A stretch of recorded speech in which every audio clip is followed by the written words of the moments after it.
Bendiciones a todos, les habla su pastor y amigo Luis Boscan. Una vez más estoy delante de ustedes para traer la instrucción de esta parashat, la parashat Ki Tisa, parashat número 21, quien hoy en día tengo la oportunidad, el privilegio, el gozo y la alegría de traer para ustedes esta enseñanza. Sean bendecidos todos ustedes. Ubíquese en su Biblia, en la Torah, en Éxodo capítulo 30, versículo 11, que es el capítulo que nos va a estar ocupando en los episodios que vamos a estar trazando a continuación y nos va a servir para traer esta enseñanza.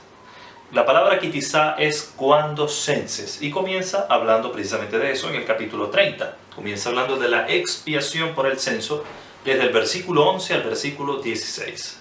Antes de traer el mensaje relacionado con este censo que Dios le dio instrucciones a Moisés de que lo hiciese, recordemos algo. Cuando usted lee en Crónicas, cuando usted lee en Reyes, sobre todo en Primera de Crónicas, usted se va a encontrar con que David también quiso hacer el censo e inclusive obligó a Joab, que era el general de su ejército, a realizarlo sin que Dios le diera instrucciones. Eso es un problema muy grave cuando el Eterno no nos ha dado instrucciones, no nos ha dado su directriz para ejecutar una acción que tiene trascendencia en la vida de otras personas y puede llegar a perjudicar por cuanto no escuchamos la directriz que viene de parte de Dios. Y este es el caso de David.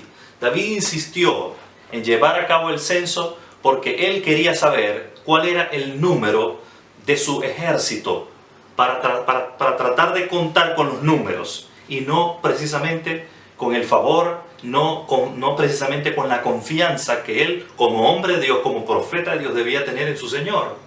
Es decir, era una manera de él saber si con el número de esos soldados podía hacer frente al enemigo y podía tener la tranquilidad de saber que podía confiar en el número. En este caso específico, el caso de David, eso trajo mortandad al pueblo porque constituyó desobediencia, por cuanto David tomó una decisión arbitraria sin consultar la voluntad de Dios, sin consultar al profeta Natán, sin consultar al profeta Gad, y eso trajo consecuencias terribles porque vino una plaga.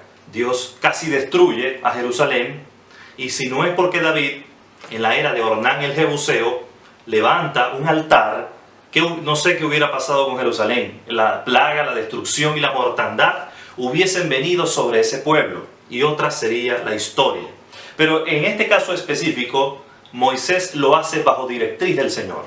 Solo que a diferencia de David, que David lo hizo de una forma arbitraria, David lo hizo sin tomar en consideración lo que Moisés había hecho, porque había quedado registrado en la Torá.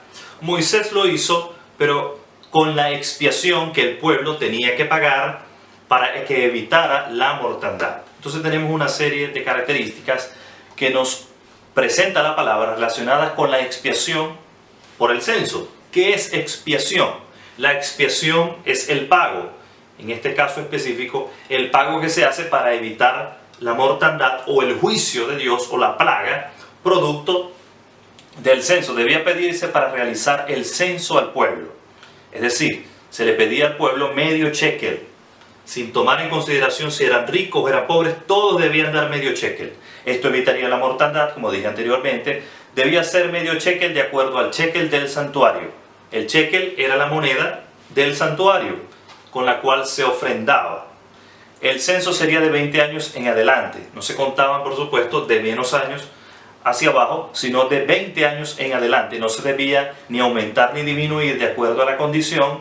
Estamos hablando de condición económica. El dinero era tomado para el servicio del santuario y se convertiría en un memorial. Entonces, hoy en día hay mucha controversia en relación a la ofrenda, en relación al diezmo, en relación a las primicias, y en algunos lugares se habla que solamente es la ofrenda, pero yo quiero decirle algo, hay un precedente en la Torá que nos enseña que Dios tiene un sistema de siembra y cosecha.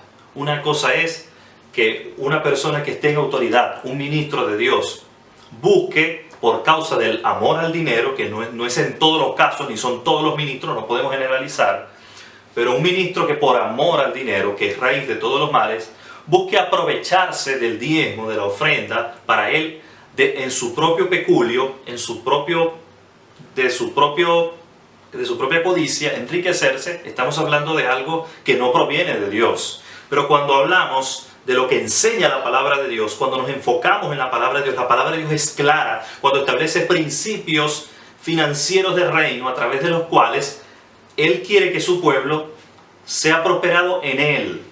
No ser prosperado bajo el sistema de Babilonia, sino ser prosperado bajo el sistema del reino de Dios, que establece parámetros, establece un sistema que Dios mismo ha establecido. El diezmo es de Dios, la ofrenda es de Dios, las primicias de Dios. Que hoy salgan personas a decir que el diezmo es de, como dicen ellos, del Antiguo Testamento, están equivocados, porque el diezmo no es un asunto de nuevo o antiguo, de pacto renovado o de primer pacto. Es un asunto de sacerdocio, mientras el sacerdocio, según el orden de Melquisedec, por medio de la cual tenemos la cobertura de Yeshua, esté vigente, pues quiero decirle que el diezmo está vigente.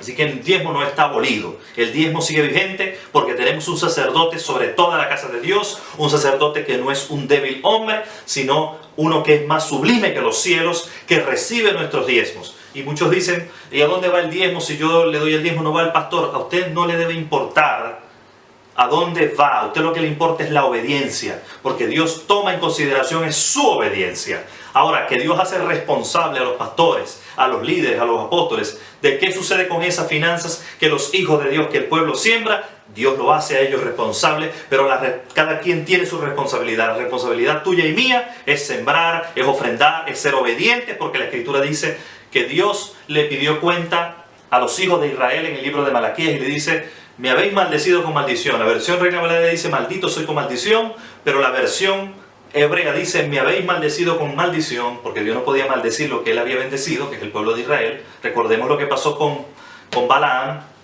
Balaam quiso maldecir lo que Dios había bendecido y Dios no se lo permitió. Entonces es incongruente que Dios diga maldito soy con maldición cuando Dios ha bendecido a ese pueblo.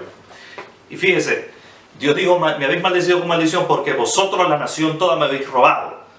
Y Dios mismo dice, y tú dirás, ¿en qué te hemos robado? En nuestros diezmos y ofrendas. Traed vuestros diezmos al alfolí y hay alimento en mi casa.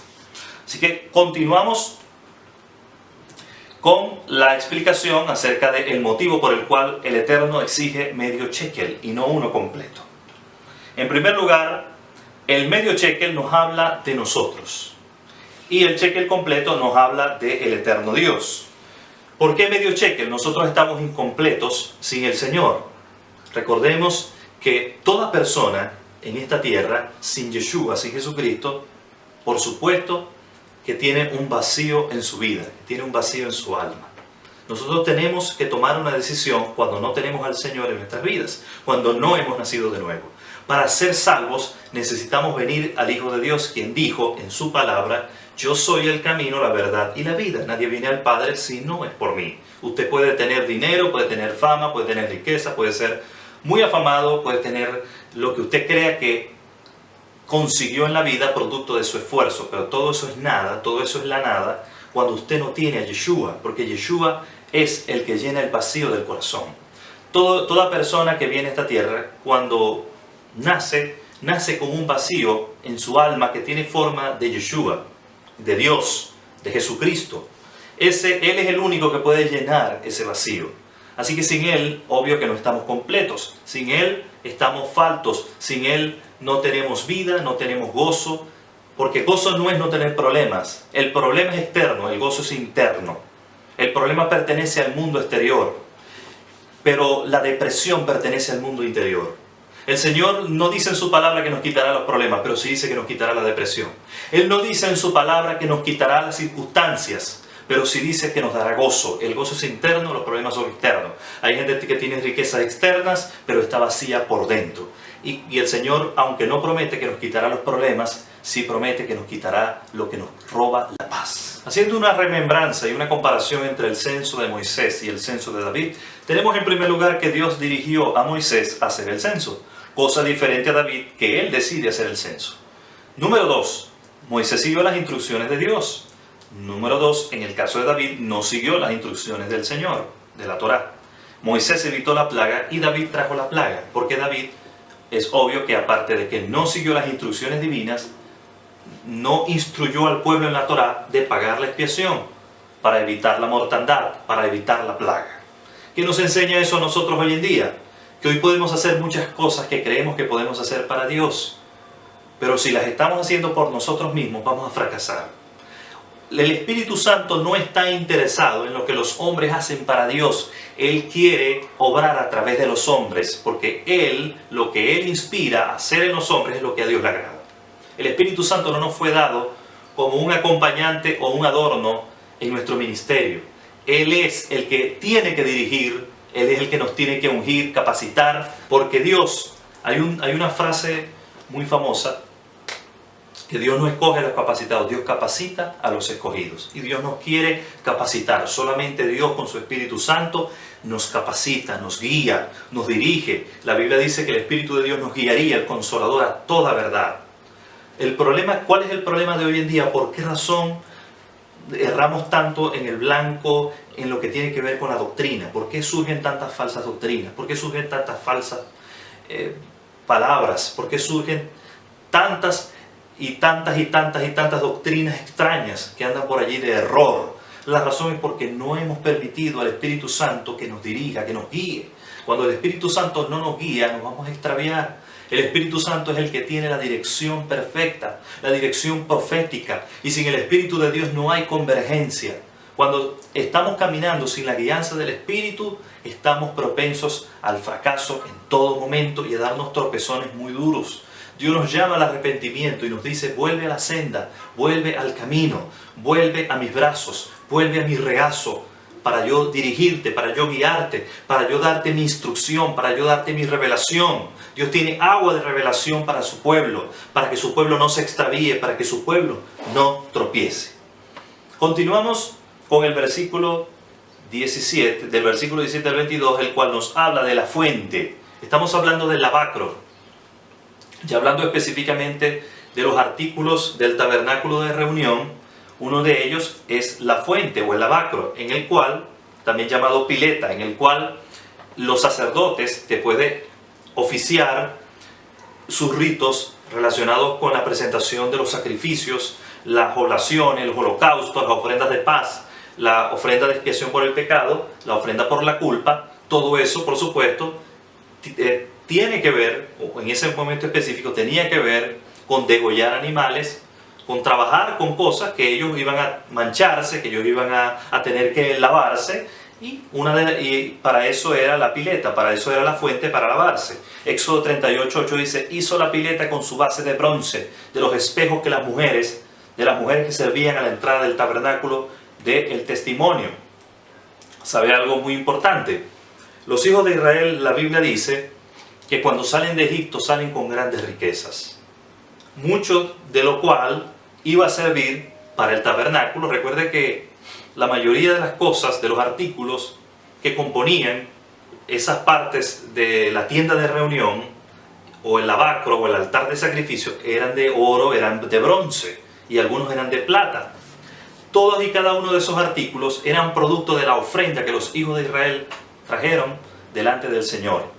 Trajeron ofrenda de oro, trajeron ofrenda de plata, trajeron ofrenda de bronce, y todo eso le sirvió a los artífices que Dios escogió, que Dios ungió con una sabiduría especial para llevar a cabo la obra de los artículos, de fabricar y de hacer los artículos del tabernáculo. Recordemos que el propiciatorio o la tapa del arca del testimonio era totalmente de oro puro.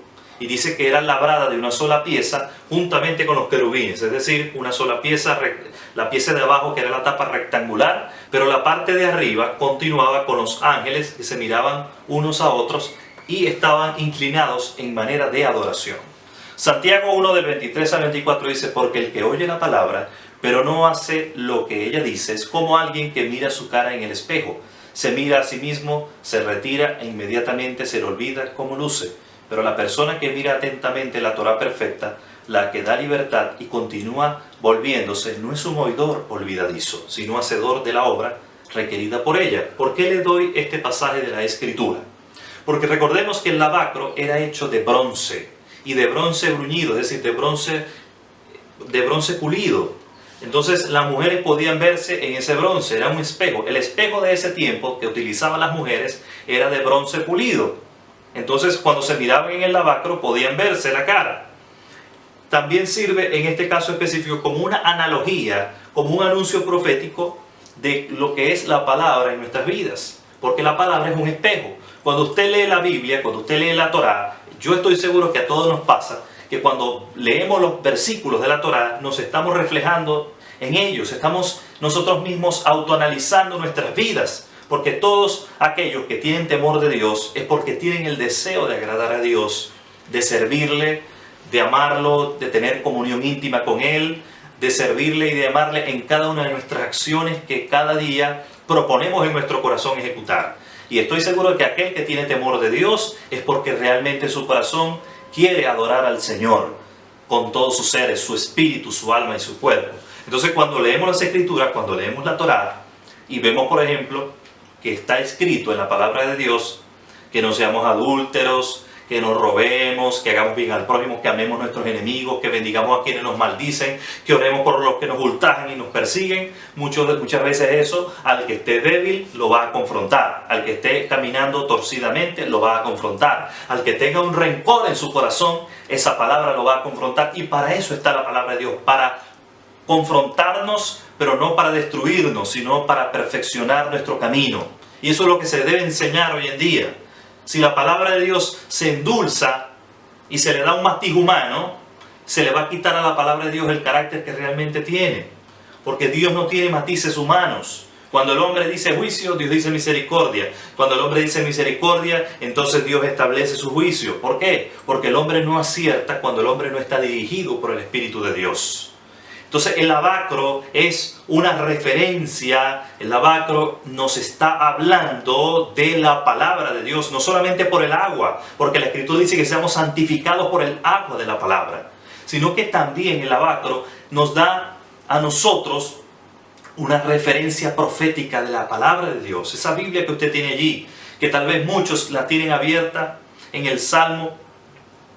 Muchos tienen la Biblia abierta en los salmos y qué sé yo, pero lo importante no es tenerla abierta en la sala, lo importante no es que se llene de polvo, lo importante es escudriñarla, leerla cada día, lo importante es alimentarse de ella cada día en nuestra vida. También nos dice 2 de Corintios 3:18, por tanto nosotros todos, mirando a cara descubierta como a un espejo la gloria del Señor, somos transformados de gloria en gloria en la misma imagen como por el Espíritu del Señor. Fíjese algo muy importante. Para ser transformados, como nos enseña este versículo, de gloria en gloria, no necesariamente nos está hablando la Biblia de estar en un momento de adoración o un momento de oración. Fíjense que dice mirando a cara descubierta cual espejo. Dije anteriormente que el espejo es una representación. En este caso específico estamos hablando del lavacro, de la fuente, de la pileta. Es un ejemplo específico, un caso específico, una analogía que tiene que ver con la palabra de Dios. ¿Cómo podemos ser transformados de gloria en gloria si no conocemos la palabra, si ella no se nos ha revelado? Sin que la palabra produzca en nosotros un merismo, una división, como dice la Escritura, que ella penetra hasta partir el alma, los huesos, las coyunturas y discierne los pensamientos y las intenciones del corazón. Solo la palabra puede aún intervenir en nuestra genética, solo la palabra puede quitar la iniquidad, solo la verdad revelada nos puede transformar. La Escritura dice, y conoceréis la verdad, y la verdad os hará libres.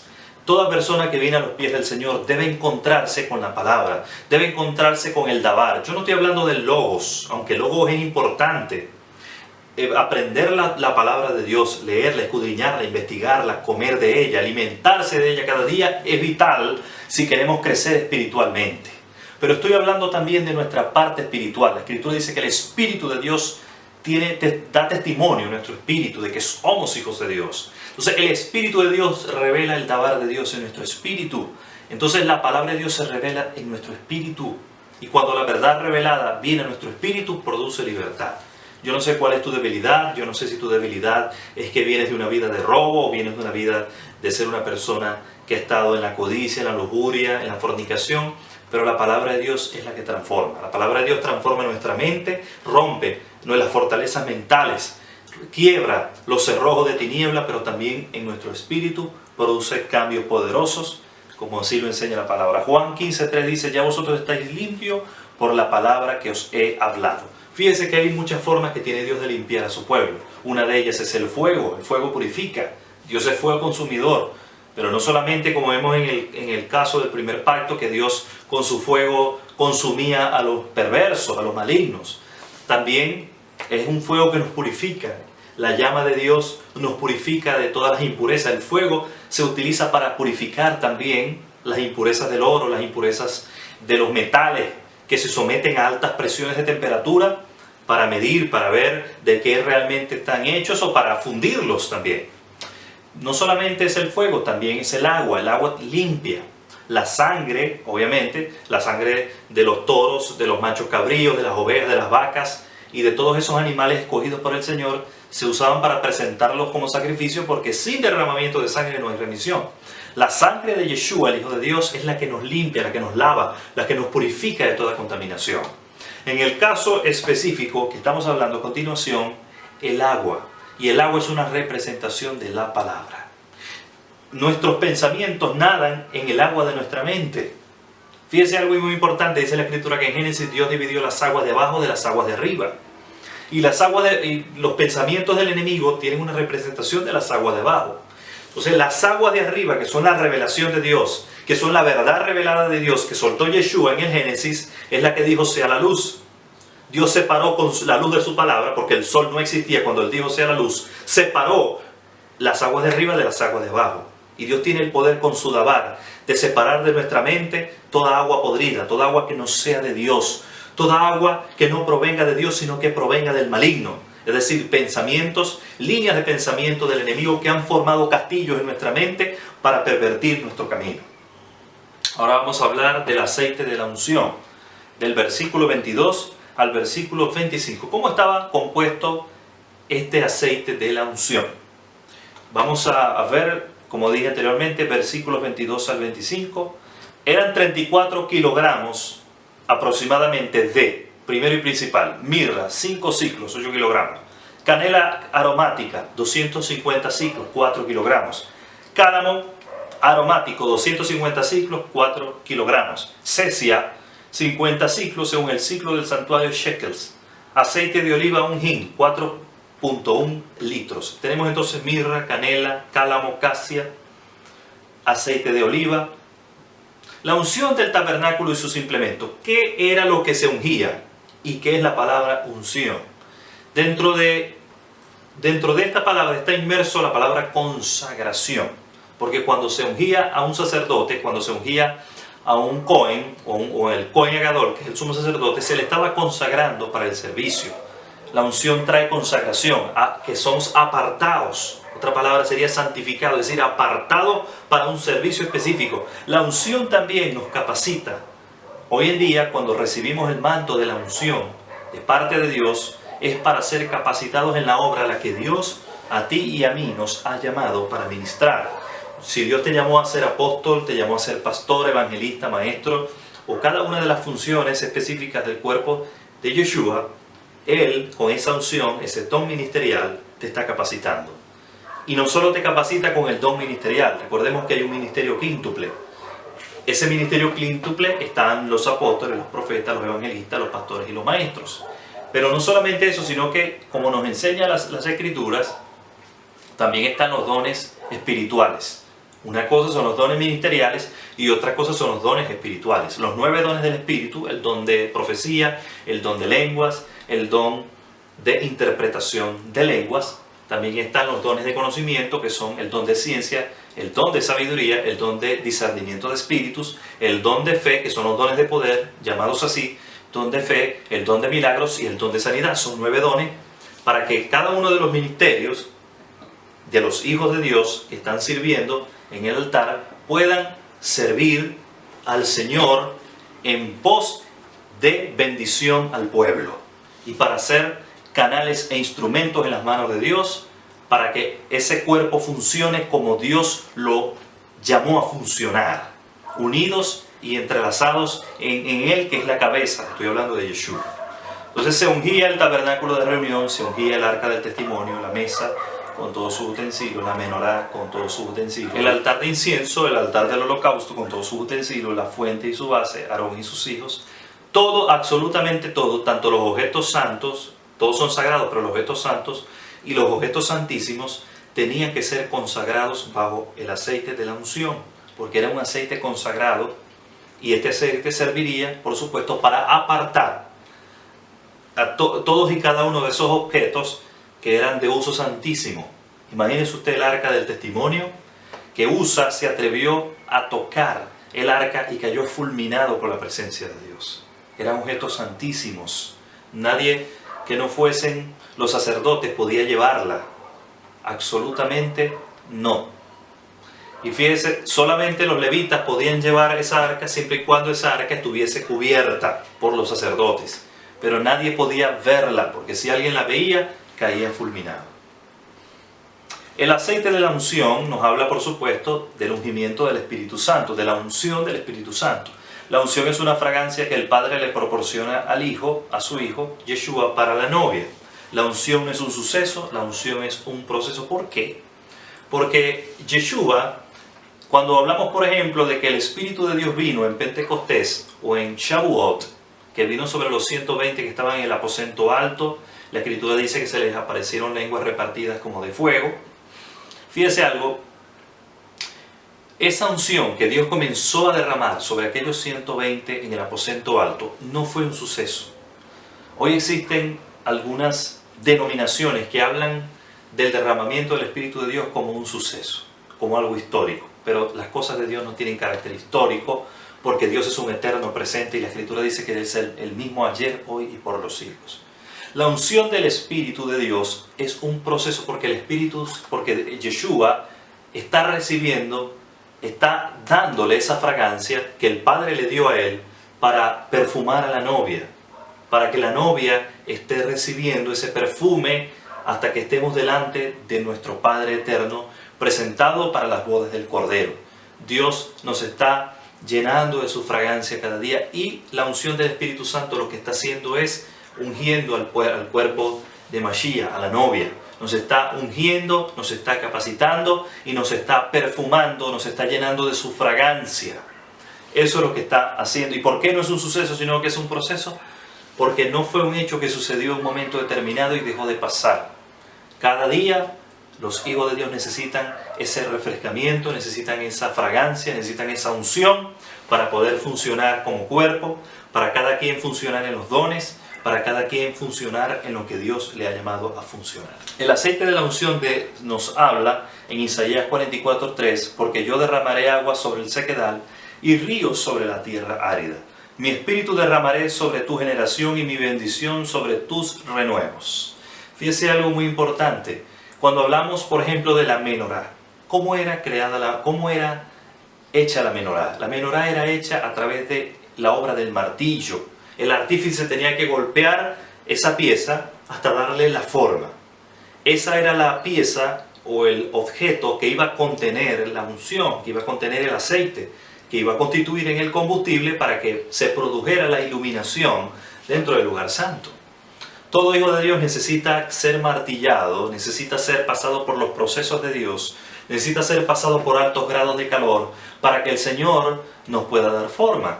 Porque si no pasamos por procesos y por los grados de calor, ¿cómo el metal podrá fundirse para que le dé forma el alfarero? O le dé forma el que esté fabricando el hierro, la persona especializada en ese arte. Absolutamente no lo puede hacer sin antes someterlo a altos grados de calor. Entonces tú me dirás, estoy pasando por un desierto, estoy pasando por un proceso. Dios te está sometiendo a altos grados de calor para que tengas la blandura necesaria para poderte dar forma. Porque solo en el calor del proceso Dios te puede dar forma, porque si Dios no nos da forma, ¿cómo vamos a contener el aceite? ¿Cómo vamos a contener el combustible para hacer luz? Nadie puede ser luz en esta tierra sin la unción de Dios, pero nadie puede ser un contenedor de la unción sin los procesos de Dios. Así que prepárate para que Dios permita procesos, pero también prepárate porque la unción y el poder de Dios vienen sobre tu vida. Y también prepárate porque cuando viene la unción, cuando vienen los procesos de Dios, cuando vienen los procesos y cuando viene la unción, también viene la luz que vas a proyectar a la humanidad. Bendiciones a todos con esta enseñanza sobre el aceite de la unción. Quiero dar por concluido esta porción de esta parashá, bendiciendo cada vida que nos está sintonizando y esperando que haya sido de bendición y de edificación.